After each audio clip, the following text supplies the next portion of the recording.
Hello. Hey, man. Can you hear me? Hey, how are you, brother? Good, What's man. happening? How's your weekend?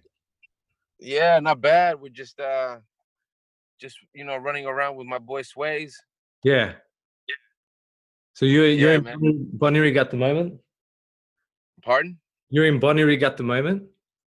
Cabramatta right now. Doesn't matter. Nice. I've been running up and down like crazy. Yeah. Man, Yeah, man. I appreciate you, man. I appreciate you for being here. Fun. Nah, thank you for having me. Yeah, no problem. So you got do you have family like out west or like family friends Yeah, or yeah. yeah. Pretty much all my mom's family, All right. and on my dad's side, I have I got like my grandma and my grandfather, So yeah, man. Nice, man. Yeah, that's where I grew up out that way, man. I used to live like Casula and Hoxton Park area. Oh yeah, yeah. I got some That's in Bonnyrigg as well. So. Yeah, that's my second home, man. All right, man. I'll just give you the intro and then we'll get into it, all right? Let's do it. All right. So today's guest is a versatile artist, having lived his early years in California, now calling Australia home, based in the nation's capital, Canberra. He earned his chops airbrushing motorbikes and cars, and at one stage worked as a chef.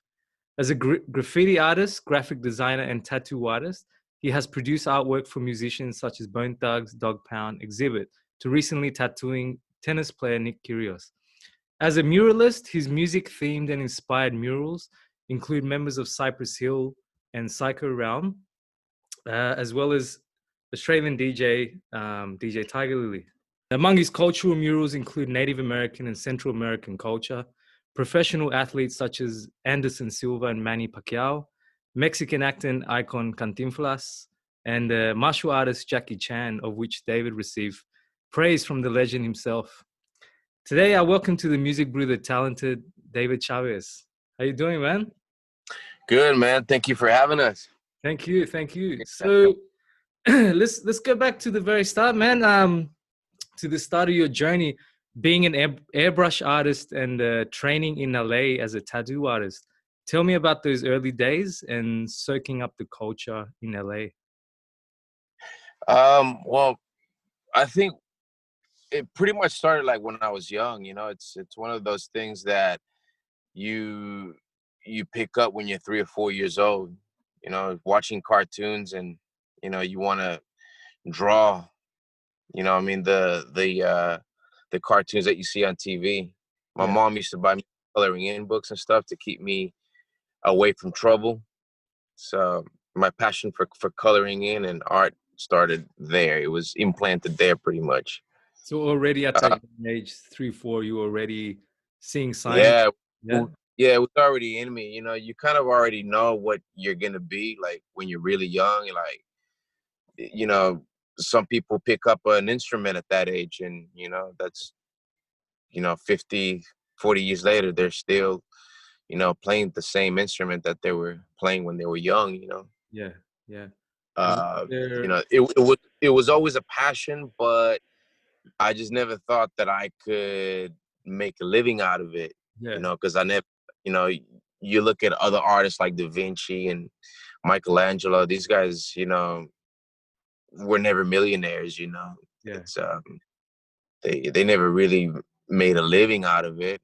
Um, Mm, so my parents will always try to push me academically to try and be a lawyer or a doctor, or mm, just have what they call a normal job, yeah. an Yeah. office job, a clean job, Yeah. 9 to 5 type of thing. Um, which they, I know that they wanted the best for me, but I just never felt that I was myself. Yeah. Never myself. So I think then I got into architecture and stuff. Yeah. I wanted to be that, but it was more to please my parents. Yeah. Uh, what happened after that was I actually did it back in school and found out that I didn't enjoy it. Yeah. I hated it. Did you Uh, order CAD and all of that? AutoCAD, yeah, Yeah. InDesign. Yeah. Sorry, it was AutoCAD and I think it was another software called SketchUp. So SketchUp. you could just do a floor plan, and then you could like look at your building from different angles and stuff. Yeah. And it wasn't me, you know. So I think a teacher did push me in the direction of graphic design because I was just better at that. Yeah. That's where my strengths were. So, I did that at TAFE, and again, my work was very mediocre. I mean, it wasn't really anything great, but I think I was given an assignment that I had to research an artist Yeah. and kind of like create a piece of artwork based on the style of that artist. Oh, okay. Yeah. Yeah. And then that's when I chose to do my assignment on this guy called Mr. Cartoon. Yeah, man, Mr. Cartoon. Mr. Cartoon. The year would have been 2007, 2008. Yeah. So I'm looking at this guy's work and I'm like, man, I was so amazed at how versatile he was. Yeah, definitely. And that's how I wanted to be. I just wanted, like, wherever you put me, that's where, like, I just wanted to be good at everything. Yeah. And just kind of like a musician, you know what I mean? You want to, a good musician when he can play jazz, when he can play blues and rock in different genres, that I wanted to be that, but with art. What did you think of Um, LA Originals on Netflix? yeah, very inspiring. Yeah, good, right? Very, very inspiring. Yeah, yeah. It was Cartoon who kind of like, inspired me to become what I am now. Because I didn't know this at the time, but I was already doing what he was doing. The only thing that I couldn't do was tattooing. Hmm. He was already, printing T-shirts. I was doing that as well. He was, creating album covers for Cypress Hill. Hmm.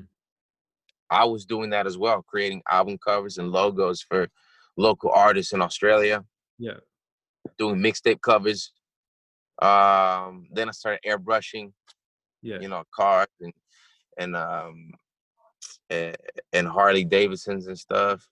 And what I loved about it, that it was very free, it was loose, there Yeah. wasn't any styling or any tracing. Everything was, done freehand, And, and I guess, back in pardon? sorry, man. No, I was just gonna say, I guess the good thing with those kind of pieces, like if they ask you, can you airbrush this bike for me? They kind of give you what they want, but you have the freedom of using your own creativity. Yeah, Yeah. yeah. It was yeah, man, it was my goal to just match Cartoon's greatness. Yeah. Um to this day I'm still trying to, like, match his greatness, Yeah, but man, I'm you, never you got a happy with lifetime ahead. pardon? You got a lifetime ahead of you, man. You're still young. Yeah. I like to think so. And feel so. But 2010, I made a decision that, I mean, at that time in 2010, after Cartoon, I wanted to be tattooing because I could do everything he could do except for that. Yeah. But the problem is that at that time, tattooing was very, if you could say the word, clicky. Yeah. It was very, like, it was something that no one was gonna. It was an art that no one was gonna share Yeah. with anybody. You really had to earn your way into a shop and Yeah. go through a lot of hoops. It was under organized crime as well, as you probably know. Yeah. Yeah. And then even if you got in, like, you weren't gonna get paid Yeah. to be working there. Yeah. So, um, to skip all of that, I thought, you know what, I'm just gonna go back to America and just learn over there. And Yeah. And how long were you living there, man? I was there for a while, man, but you know, I called it quits just because I really wasn't getting. It's not exactly what I thought Yeah. because I had to pay to learn. So Mm. it was actually worse. It was actually worse for me because instead of me like in Australia, like you know, you didn't have to pay to learn, but you weren't gonna pay. Sorry, in Australia. Hello, you there? Yeah, I'm here. Yeah. Yeah, sorry, just cut out. In Australia, you know, you weren't gonna get paid to learn and work at a shop, Mm. but you didn't have to pay for this knowledge either. You know what I mean? It was one of those things that you just kind of earn your stripes. Yeah. That meant, you know what I mean, cleaning bays, cleaning toilets, buying coffee for everybody, Yeah. and pretty much just, you know, being the shop bitch, Yeah. you know. Yeah. But over there, I had to pay to be the bitch, if that makes sense. You know, Yeah. so it didn't work out, and I guess I just gave up. Yeah. What? Came came back to Australia, and I just did what everyone else was doing. Just I guess just try to fit in Yeah. with everyone else, get a 9 to 5 job, And and how long have you been at the pilot now in Canberra? this is my third year. Third year. Yeah. Yeah. Yeah, this is my third year. 2010, I met Mr. Cartoon Oh, really? and his right man. Yeah, I met Yeah. and Estevan Oriol. Yeah, I saw that. We'll get into that soon. Yeah, Yeah, I saw a photo with you and him. Yeah, that's awesome, yeah, man. yeah. So, you know, that was pretty cool to, you know, to be with one of the guys that, you know, influenced me. Yeah. But yeah, I came back to Australia and just I was fitting in with everyone else, just doing a job that you hated, but you're just doing it because you got to pay the bills. Yeah. You know what I mean? I'm unhappy, and then I started focusing on everything else that wasn't tattooing, which was, you know, my airbrushing, my drawing, my painting. Yeah. I wasn't getting paid for it, but you know what I mean? It's what made me happy at the time. Yeah. But I was still getting jobs doing, you know, commercial work. Yeah. Um, and I think I went to a graffiti shop one time because I needed to do a job. I knew that if I was to airbrush this job, it would have taken me forever to do it. But I thought, you know what, if I just grab some graffiti cans, I should be able to smash it out in about a week, maybe less. Yeah. And that's where I met Sways at All the right. MTN. Yeah. Yeah, I meet him there, and I don't know. I looked at his work, and I thought, man, this guy's dope. This Yeah. guy's amazing. And we're both Latinos and everything. Yeah. Um, so It's- we just gelled, you know, and Yeah. you know, uh, he he just told me, dude, it's pretty. You know, you just have to practice. This is a cap. You put it on the can. You spray. You know, and it's not rocket science, and the rest is history. You know what I mean? We ended up becoming good friends, and you know, and he was just in the car with me now. Uh, Yeah, uh, yeah. So and through him, I've been able to meet other kings. You know, other legends in the graffiti scene, and you know, we eventually ended up collaborating and doing a piece for Jackie. And coincidentally, he was in Sydney making a movie. was it around the time of Bleeding Steel that the movie he filmed at the Opera House? Yeah, that one. Yeah. That's the one. Ah, nice. Yeah, we didn't know. We had no idea that Jackie was in town. Yeah. We you know, we just did it because it was I think the government wanted us to like to paint something in the Chinatown of Canberra. Yeah, where he lived for a time being, yeah, Yeah, and work down there. Yeah. yeah. If memory serves me correctly, he still owns a lot of the properties there, Yeah. the restaurants and stuff there. You know, and we had a local Chinese guy come up to us just saying, "Oh, you guys should have started painting this a week ago." And we're wondering, man, why? And Yeah. he says, "Because Jackie was in Canberra." So obviously he still has friends and Yeah. family friends in Canberra, people that he wanted to come and visit. Yeah. Then we find out that he was doing a movie in Sydney. Yeah. Uh, so I'm pretty sure that maybe his friends would have taken a photo of our wall and then sent it to him, and Yeah. he wrote an article, in the Hong Kong Times about us, mentioned myself and Sways, and Man, that's dope, man. that was cool, man. It's you know, I I think I think Win Television showed us, but I think the real reward was getting the acknowledgement from him. exactly. That's what I was gonna say. Like after, you go through your years where, as an artist you struggle, but there are moments like that when you're recognized. Jackie Chan recognizes your work. That Yeah, that makes up for yeah, for everything. yeah. I mean, all I wanted to do was make my neighborhood look nice. Yeah. You know, I just didn't want to see like vandalized walls and stuff. So I just approached the building owners and just say, hey, I've noticed that you've got like bad tagging and stuff like that. I'm a graffiti artist and I love to do some work and it's free. Yeah. So that was my goal, but something positive came out of that. Yeah. Um, and then right after that, I thought, man, if I could like create this much attention in my own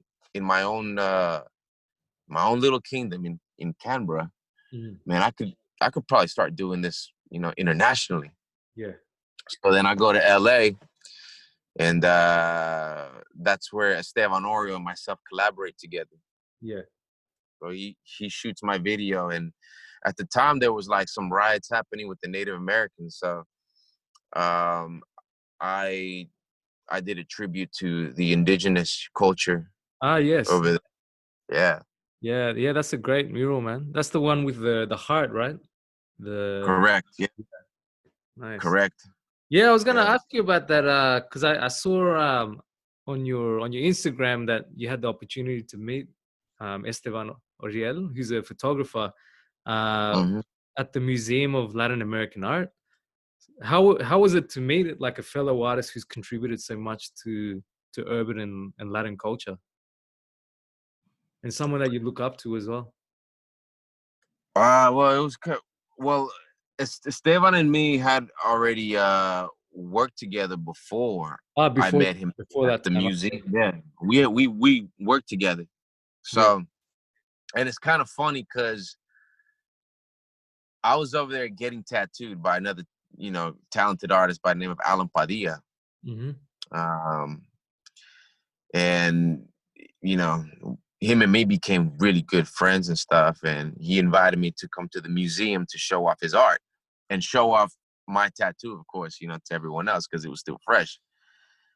Estevan Oriol at the time he was overseas, I'm pretty sure. Cartoon was actually in Australia when I was over there in LA. So I'm thinking, well, hopefully I can meet Cartoon like again when Yeah. he flies back to LA. But but I run into Esteban. He's like, dude, when you go back to Australia, Cartoon will be in Sydney. Just speak to this person or that person, and just tell them that you know me, and they'll get you to see him. Yeah. But when I'm flying back to Australia, he's flying back to LA. So we miss. So when I arrived to LA, he arrives in Sydney, Yeah. and then when I arrived to Australia, he arrives in LA. So it's like we missed each other. Yeah. Yeah. Um, but yeah, so I had already met.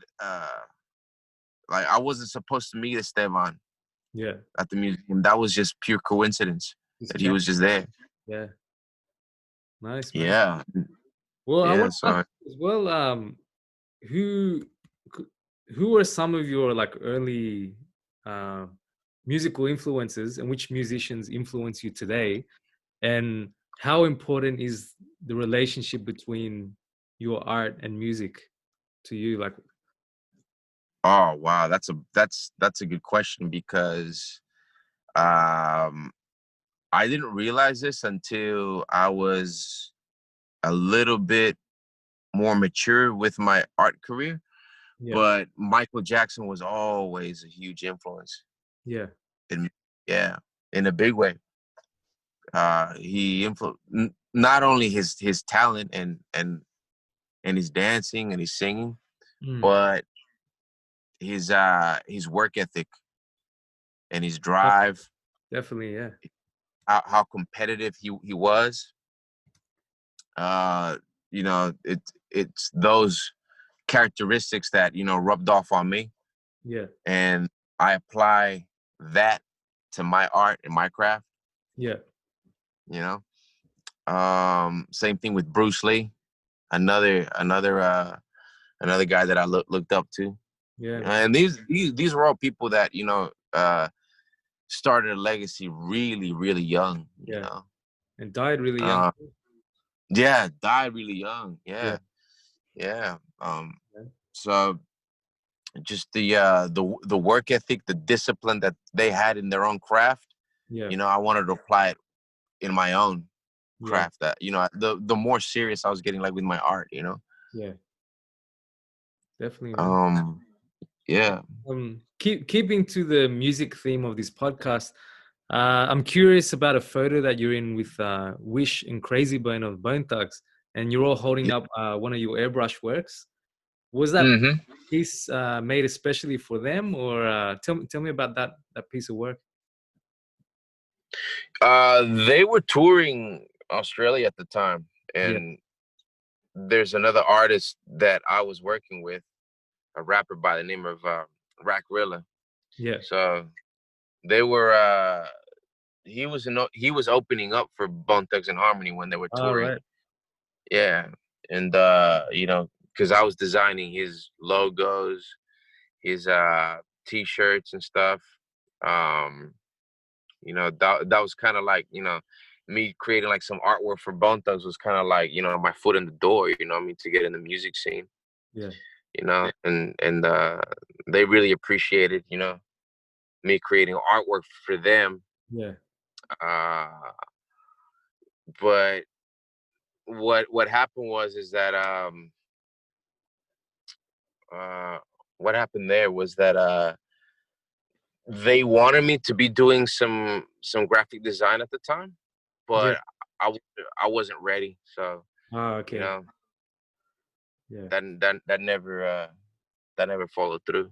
yeah, Um, yeah, but then there were other opportunities as well, but it yeah. was more working for local people. Local artists. Yeah, yeah, Yeah, local artists. You know. yeah. Man, I wanted to give you big props on the West Coast mural that you did of Cypress Hill and Psycho Realm. Like, um, Oh yeah, yeah. it looks amazing, man. Not just because I'm a big fan of them as well, but I just like the way that you were able to capture their like facial expressions. I thought that was really good, Oh especially yeah. the eyes and the nose. Like it's spot on. And yeah, like I was just wondering for that one, was it a commission mural or what made you decide to choose those particular artists to represent like the West Coast?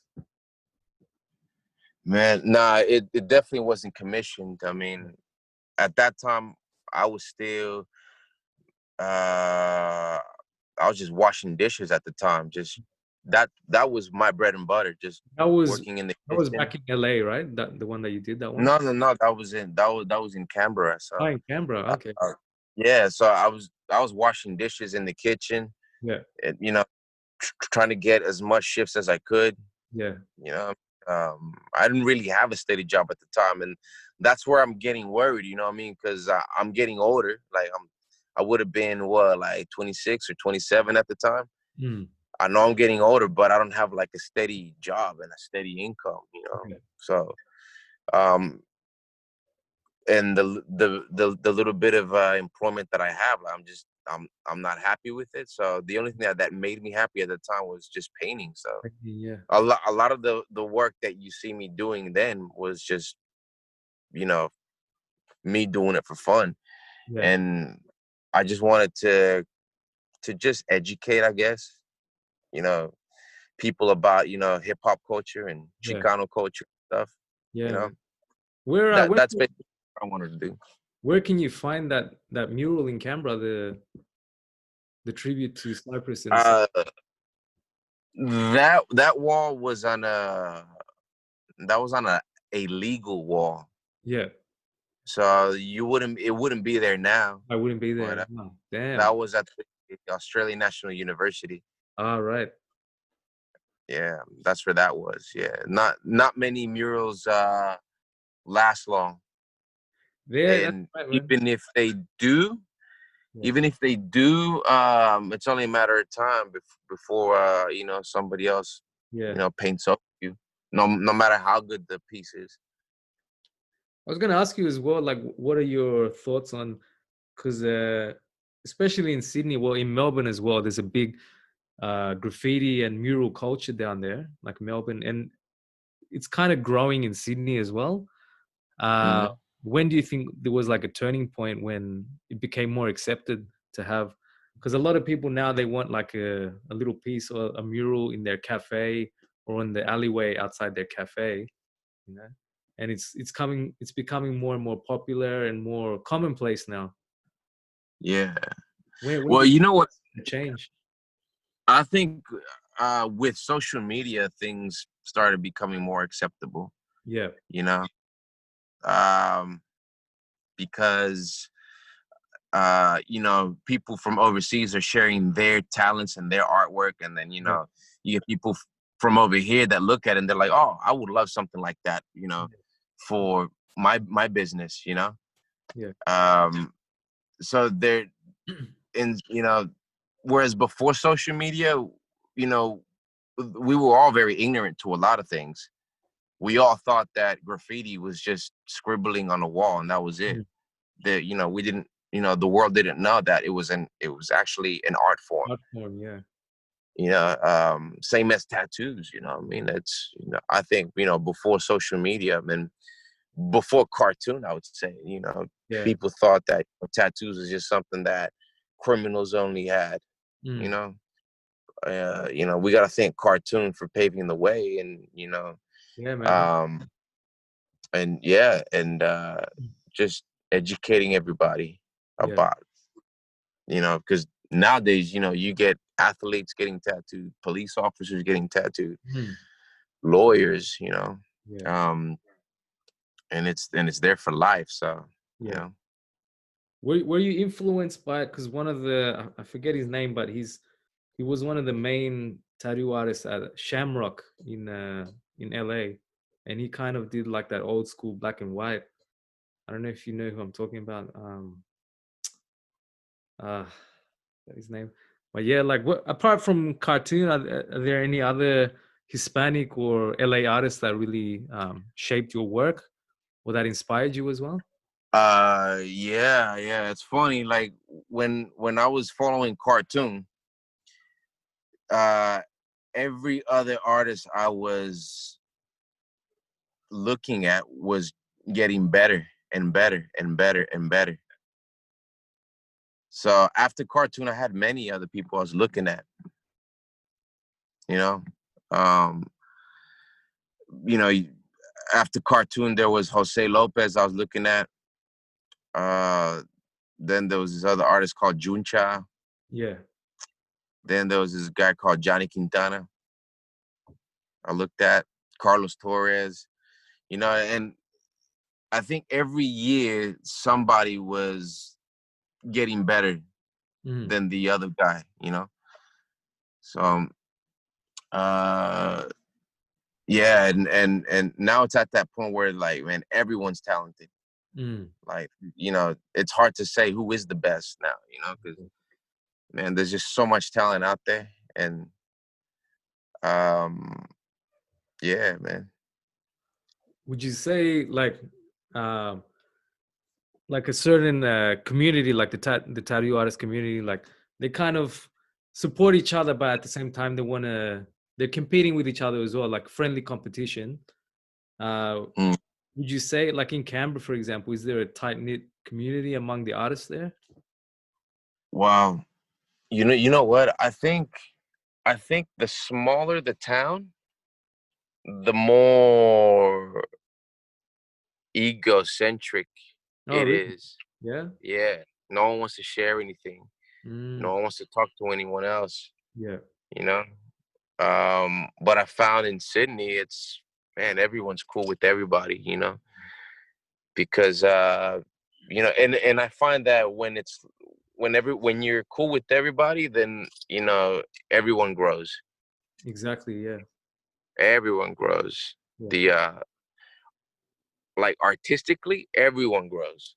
Yeah. That's why, like, uh you go to people, you go to certain shops, and man, that quality is just there, because everyone's supporting each other, everyone's learning from everyone else. Yeah, definitely, man. And that's like one of the main ways that culture will shift and culture will grow if uh if there's a mutual kind of sharing of each other's art and like teaching each other. That's the only way you can pass it on to the next generation. Yeah, yeah, not only that, but not sharing, and also the quality of work Mm, isn't up to standard to everyone else. yeah. You know what I mean? Like, where I'm at, I'm basically, I get a lot of the stuff that I get is like generic stuff. Okay. It's very rarely do you have that creative freedom to do your own thing, and to be free and, you know, create a masterpiece. Yeah, man. All right. So we only got a few questions left, man. Like I think two or Yeah. three. But so tell me about. I saw another mural you painted. That's titled "Bass in the Place," which was a mural you painted featuring DJ Tiger Lily. For those who don't know, she's an Australian dance and electro DJ. What's the story behind that mural? Like, was it for a community event or like Yeah. something like Yep. that? Yeah. Yep. Yeah. She was performing for a festival at Yeah. the time. Was that in And Canberra? yes, Yeah. yes. Okay. Yeah, it was. Yeah. So she was performing at the time, and we got commissioned to like to graph her name on there and do like an illustrative portrait of her. Yeah. uh, and yeah, she was pretty appreciative with the work that we did for her. Yeah. And yeah. Yeah. It turned out great, man. Thank you. The other thing as well, like I saw recently, you did some ink on Nick Kyrgios's arm, which is very important to him. It's a tattoo in honor of the late Kobe Bryant. Tell me Mm. about that experience, and did you connect through a mutual Canberran friend? No, it's funny. I met him out. I met him. Yeah, I met him at a nightclub. All right. Yeah, I met him out. Yeah, So I met him at a place called Monkey Bar. So yeah, man. Yeah, it I used to remember be that a place. lot. Yeah, Yeah, I because met him I there. lived in Canberra for just under a year, about 7 years ago, man. So yeah, Mm, I know that mm. little circuit there. Cool, man. Yeah, I met him there. We were actually just coming out of we were in the toilets, man. Like, as weird as that sounds. Yeah, And I think he was just admiring my shoes. And he was just telling me, "Oh man, dude, I like your fashion. yeah, Where'd you get it from?" And I'm like, "Oh, dude, I got it overseas. I got it in the US." And he's like, "Oh, cool, man. I go there all the time," he says. "By the way, man, let's get a drink." I was like, "All right, cool." yeah, So we're talking, and we're he's just telling me that he's a tennis player. Then he says he travels a lot, mm, and then he asked for my Instagram. yeah, You know, After that, he just asked me, "Oh, you a tattoo artist?" I'm like, "Yeah." He's just like, "Dude, can you get rid of this tattoo?" I Yeah. was like, I think I was that drunk. I said, yeah, man, I can get rid of anything. I can, I think I said something that Yeah. silly. You know what I mean? So he adds me on Instagram, and I add him. You know, the next morning he's already asking me, hey, man, can I come and see you so I can get rid of this tattoo? Yeah. I was like, oh, okay, this guy didn't forget. So I was like, yeah, sure, man. Look, I can't get rid of your tattoo, but I can cover it. Cover it up. Yeah. Yeah, I can cover it. Um, I think at the time he was gonna be going to the U.S. probably for training Yeah. for his tattoo, but you know, we decided that we'll work on it when he gets back, so that way he can look after it. Mm. And he had no idea what he wanted to get. So I do remember I was a guest artist in Sydney at the time, Mm. and what happened was like Kobe had just passed away, Yeah. Yeah. so I was designing something. Yeah. Because you did this tattoo about 2 or 3 months ago. His tattoo? Yeah. What? Yeah, something like that. Yeah, Okay. something like that. Mm. Uh, it was just before COVID All right. where So I early March, tattooed. late February, early March. Yeah, yeah, yeah. It was just before COVID, Mm. and you know, I had designed it, but it wasn't specifically for him. Mm. I had just designed it, and it was just sitting in my laptop. He gave me an idea that he wanted to get a. He showed me a line and a crown, and I was like, "Oh man, I don't think he knows what he wants. I Yeah. think he just wants to.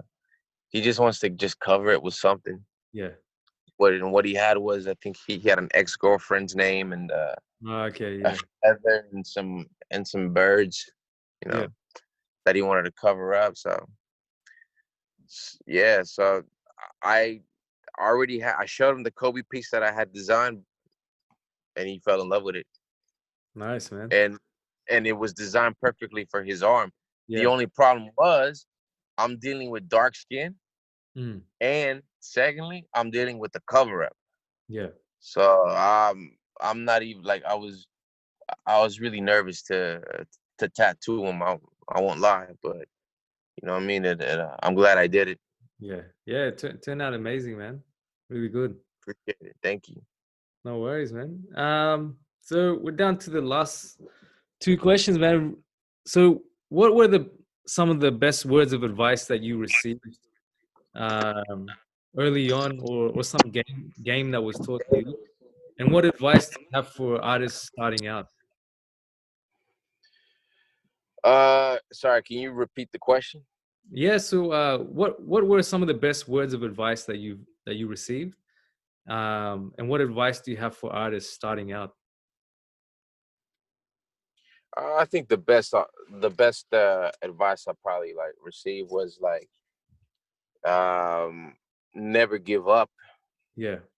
You know, never give up. I gave up 2 or 3 times, but I always managed to find my way back. Yeah. You know, and just surround yourself with positive people, people that are gonna support you, Mm, people that have the same goal as you. exactly. You Yeah. know, um, that's Yeah. what I can advise to everybody. And um, just do what makes you happy. Yeah, man. Definitely. If you can do that, I mean, you shouldn't have any problems in life. Yeah. And tell the listeners what you have going on at the moment and where we can find you on the socials and any shout outs that you might have. Um, well, yeah, you can find me on Instagram. So it's just, TK Chavez, spelled Mm. Chavez. Yeah. Um, yeah, you can see my work there. I do have some artwork coming up. It's going to be a collaboration between myself and another artist called Peke, Mm-hmm. who does a lot of amazing work. around Australia. So yeah, really looking forward to that. Yeah. And yeah, I just want to give a big shout out, to Sways. He'll probably listen to this a little bit later. Peque, Alan Padilla, Carlos Torres. Yeah. Yeah, that's pretty much it. I wanted to ask the work that you just mentioned that you're doing.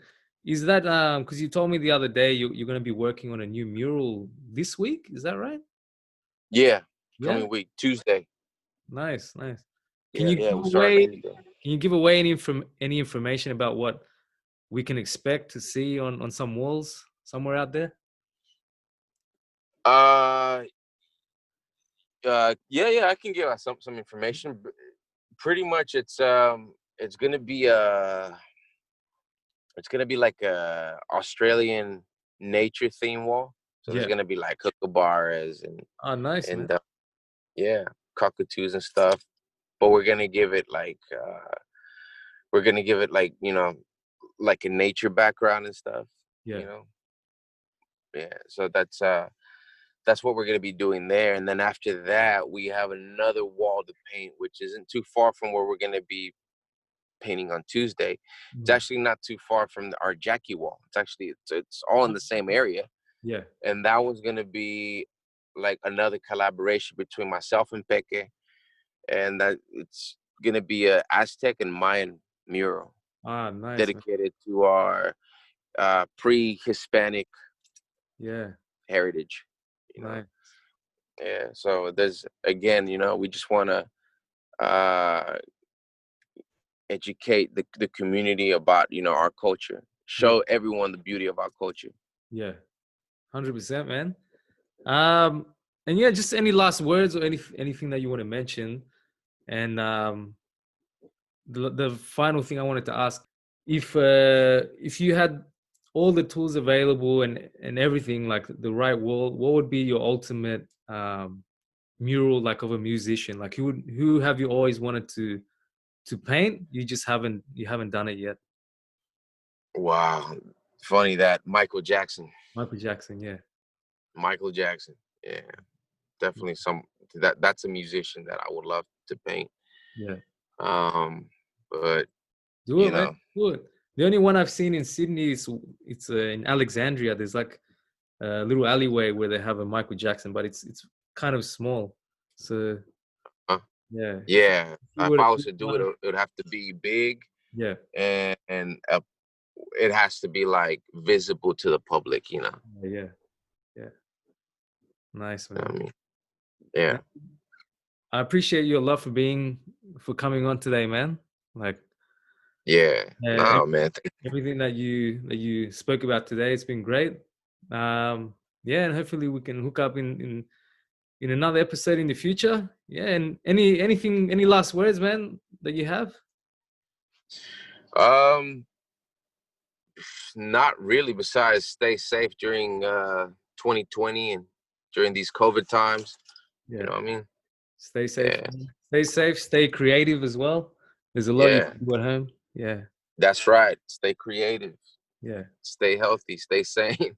Yeah. Yeah. Oh, man. I appreciate you a lot, and I wish you all the best for all your upcoming projects and even more projects for 2021. Right. Nah. Anytime. Really appreciate you having me. No problem, man. And let me know when you're in Bonnyrigg next time. Maybe we'll go for a beer or something. Yeah, sounds good, man. All right, man. Maybe that might be episode 2. All right, 100%, man. Sounds good, Seb. All right, man. All right, man. Have a Thanks good so one. much. Thank you, You man. too, man. Yeah, ciao. Yo.